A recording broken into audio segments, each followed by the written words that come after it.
पेशंटचं अनुभव तुम्हाला असेल, की जी सुरुवातीला गंभीर घेतली गेली नाही आणि मग नंतरच्या काळात ती अतिशय गंभीर झाली असं काही?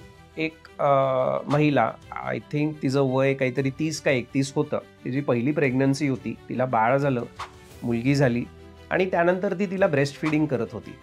सो ब्रेस्ट फीडिंग करत असताना दुधाच्या गाठी स्तनामध्ये खूप कॉमन असतात. आणि या गाठी जेव्हा जाणवतात तेव्हा त्यांचे जे गायनेकोलॉजिस्ट असतात ते हा सल्ला देतात की तुम्ही जास्तीत जास्त दूध पाजा मुलांना.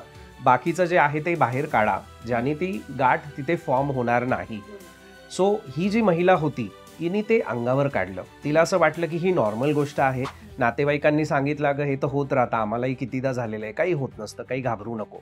पण ह्या गाठी वाढत गेल्या आणि त्या क्षणाला ती तिच्या गायनेकोलॉजिस्टकडे गेली. जेव्हा त्यांनी तिची सोनोग्राफी केली ब्रेस्टची, तर त्या दुधाच्या गाठी नसून त्या प्रॉपर कॅन्सरच्या गाठी होत्या. आणि मग माझ्याकडे तिला पाठवण्यात आलं आणि आम्ही तिचा ब्रेस्ट कॅन्सर डायग्नोज केला. सो याला ब्रेस्ट कॅन्सर इन प्रेग्नन्सी अशी एक संकल्पना आहे. Okay, so pregnancy associated breast cancer याचं प्रॉग्नॉसिस खूप चांगलं असतं. लवकर तिने ओळखलं, त्यामुळे ते ताबडतोब आम्ही त्याचं ऑपरेशन केलं, ते काढून टाकलं आणि आज ती छान करत आहे, क्युअर झालेली आहे कम्प्लिटली.